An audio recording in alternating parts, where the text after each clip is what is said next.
What's the controversy over Joe Rogan's podcast really all about?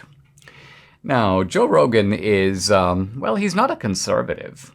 He is a fellow who doesn't go with the establishment. He's a fellow who asks questions. He's a fellow who likes to learn. He puts guys on his podcast. He doesn't mind putting guys from widely across the political spectrum.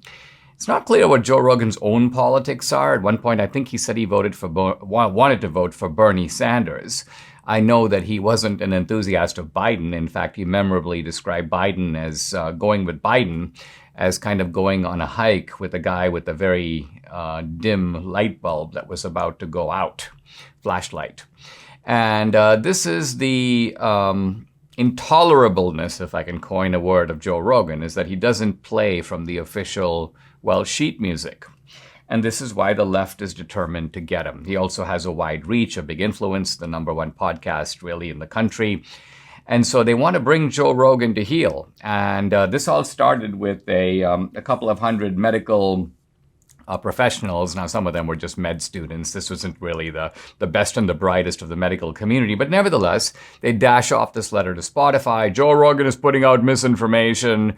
I guess this has to do with Rogan's interview with Malone, the virologist and the epidemiologist who was a partial inventor of the mRNA technology. And this is a guy who, Malone, who's not again, on board with the CDC on COVID.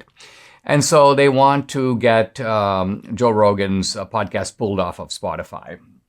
And then Neil Young, the musician, jumped on board and goes, I'm going to pull my music from Spotify. And Spotify is like, okay.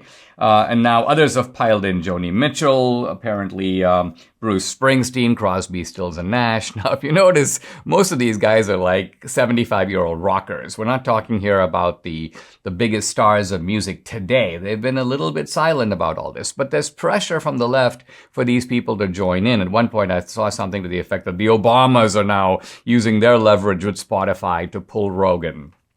Now, Spotify is proving to be a little bit weak-kneed on this. They've so far not given in to the idea of pulling Rogan, but they've agreed to, we're going to set aside a special fund for marginalized groups. They've taken down apparently more than 100 episodes of Joe Rogan's podcast. Now, some of this has to do with the old days. Apparently, Joe Rogan at some time used the N-word, not as if he was using it himself, but quoting people and so on.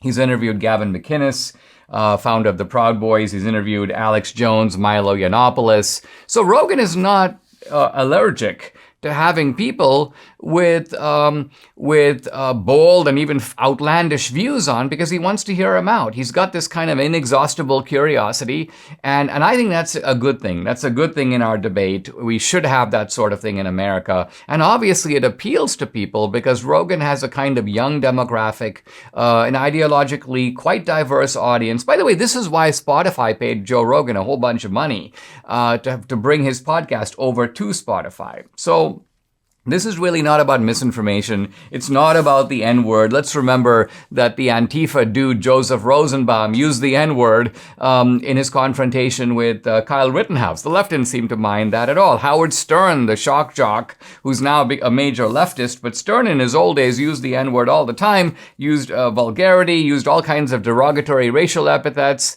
Nobody's making claims against Howard Stern or demanding that he be taken down. So all of this is nothing more than a selective and staged indignation of a kind we're very familiar with. And I'm worried that Spotify will collapse in the face of this pressure. Here's the text of Spotify CEO Daniel Ek, his note to his own staff. And I'm just going to read a line or two because you get the tone. Quote, Spotify team.